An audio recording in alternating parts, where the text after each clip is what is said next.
nos conseillers fédéraux. Oui, je suis déçu de certains conseillers fédéraux, qu'ils soient de gauche ou de droite.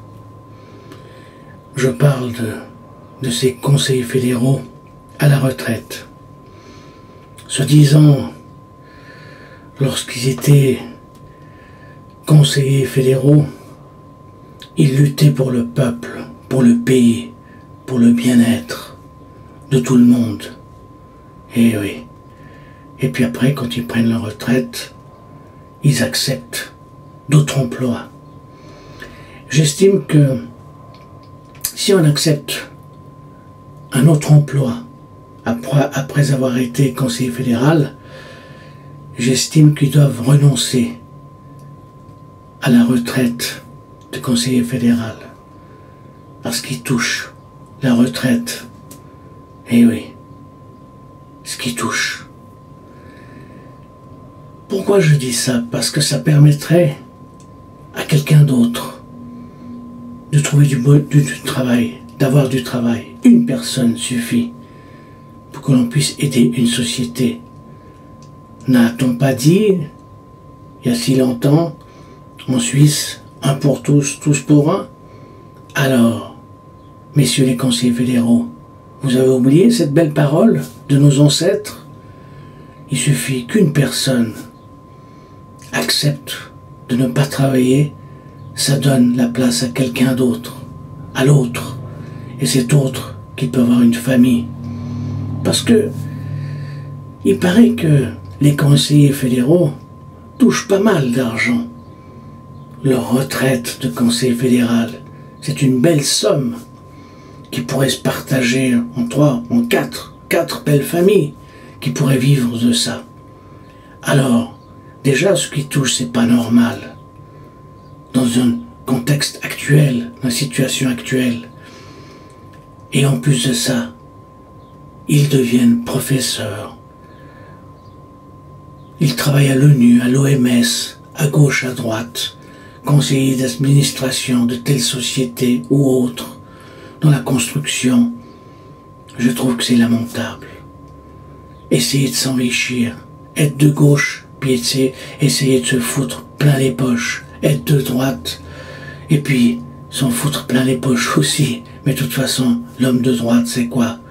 C'est l'individualisme. Ben, l'homme de gauche, c'est soi-disant les autres, tout le monde, la veuve et l'orphelin. Mais je n'y crois plus. Je n'y crois plus. Rares sont ceux qui sont vraiment des hommes de gauche de nos jours.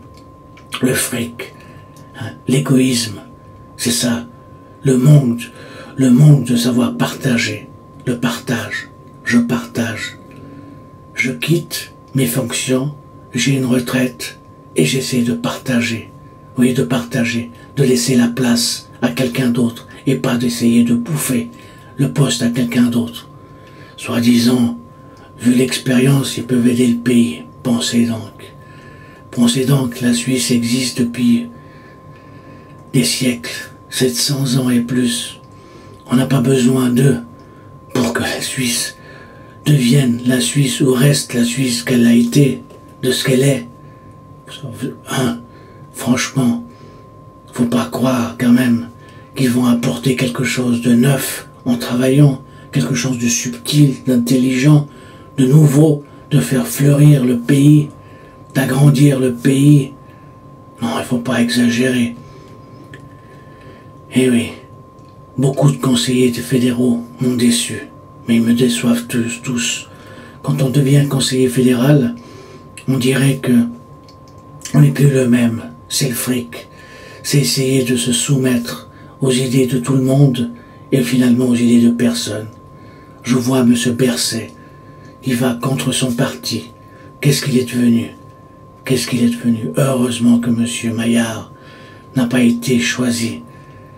Parce que s'il avait été choisi, avec cette histoire d'obligation de cravate, ça veut dire que l'être humain, pour arriver au sommet, est capable de faire n'importe quoi.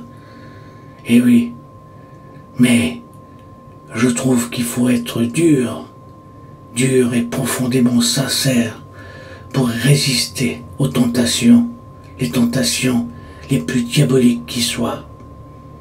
Et malheureusement, ces êtres ne sont pas des anges, ne sont pas des êtres purs. Vous n'avez qu'à remarquer ce que j'ai remarqué, ce que d'autres ont remarqué. Merci.